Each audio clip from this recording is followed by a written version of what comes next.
traballadores do ensino de galego. Preparei unhas palabriñas para non entender nada do que quería decir. Para o Estega, unha educación en sanidade pública que de calidade non son un gasto, senón un investimento no futuro colectivo. Son dereitos, non gastos prescindibles. Desde esta concepción non é necesario recortar, por lo tanto, senón aumentar a inversión en servicios públicos que aseguren a cohesión social. Os recortes en educación non só se deban nos salarios do profesorado, que é o que máis ven os medios de comunicación e se vende máis a nivel social, senón que afectan tamén a numerosas partidas fundamentais para a calidade educativa e para a equidade. Desde o 2009 hasta a actualidade, no 2013, vimos sufrindo continuos recortes e medidas de axuste, que o único que pretenden é converter o ensino público en algo residual e a sobrevatización. Falamos dunha grande reducción de profesorado especialista en pedagogía terapéutica e audición e lenguaxe, profesorado que atende al alumnado con necesidades educativas, polo tanto, se están cargando o que é a integración educativa nos centros ordinarios. Da reducción importante de unidades de educación infantil e educación primaria, 322, e, por suposto, drástica no mundo rural.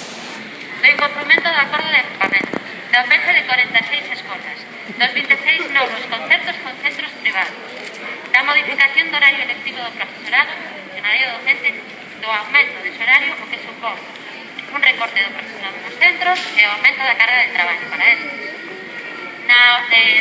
Dos recortes na oferta educativa reducindo ciclos formativos na FP, do aumento das taxas na universidade, da reducción de oferta de titulacións, nas bolsas de formación do profesorado, da reducción bestial nos orzamentos para as AMPAs. Nos orzamentos do 2012 do Estado español se reduciu un 90% o investimento para as comunidades autónomas completamente.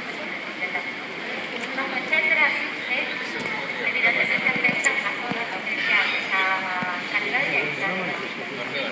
Estas medidas, marcadas no contexto da crisis que estamos vivindo, só estaban preparando o camiño, como nos comentábamos, para unha verdadeira contrarreforma educativa que pretende legitimar esta política de recortes e a reinstauración dun modelo ideolóxico de escola sesgado, clasista, segregador, materializada na lógica. Lei orgánica de mellora da calidade educativa na que o actual goberno está traballando e xa leva tres borrados. Esta lei infravalora o traballo do profesorado, dinamita os dereitos laborais do profesorado, introduce a gestión empresarial no centro, busca a recentralización e a falsa autonomía do centro. Iso favorece a ensinanza e a empresa privada. Un borrador de lei, unha lei que está feita sin análise e sen debate previo coa comunidade educativa, cos factores afectados por esta lei, neste ámbito. Cambia o currículum, se permite cambiar o currículum, é segregadora e fomentadora das desigualdades de oportunidade. Está totalmente redactada nunha linguaxe sexista, prima a instrucción sobre a formación en valores e facilita abertamente a educación segregada por sexo, nunha clara pretensión de diferenciar a educación que reciben menos e menos. Supón un grave retroceso na igualdade de oportunidades en educación e pretende unha educación, por lo tanto, segregadora, elitista, adoctrinadora, antidemocrática, recentralizadora. Manifestamos desde o Estega e desde este espacio público, como se nos permite, a nosa absoluta repulsa a esta lei de educación porque supón unha perda clara do objetivo de integración da educación integral do individuo desde o primeiro no que repulsamos tamén a perda de absoluta repulsa a perda de dereitos e os recortes públicos tanto no ensino como na educación, na sanidade, porque consideramos que destruyen emprego, xeran pobreza e exclusión social, incrementan a injusticia e a perda de calidade democrática e, polo tanto, exigimos unha aposta clara e decidida pola educación pública, porque a educación pública sirve para construir unha sociedade máis democrática, máis crítica, máis igual, mellor formada para afrontar os objetivos persoais e sociais. Exigimos, polo tanto, a coeducación.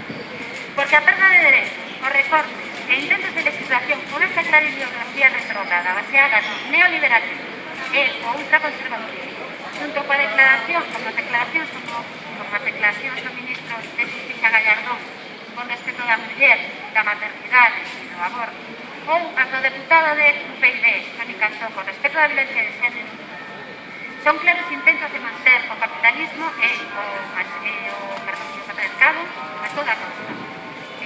Por iso é tan necesaria a nosa loita, a loita social, a loita pola búsqueda de outro xeito de organización e do reparto do traballo e da riqueza. A loita pola justicia social, pola igualdade de oportunidades, a loita das mulleres, a loita feminista que xocamos. Porque o feminismo loita por unha justiza e a igualdade, porque en igualdade non podemos dar ningún paso atrás. Porque o modelo feminista non está en crise, porque outro mundo é posible. Por isto, vos animamos tamén a participar mañá na manifestación que convoca a Marcha Mundial das Mulleres ás 8 desde a Plaza de Portugal e a que convocamos todos os movimentos desde todo o feminismo unitario a nivel de todo o país mañá o sábado 9 en Compostela, que partirá ás 12:30 desde a estación do tren. Bueno, gracias por escoitarme. Un aplauso.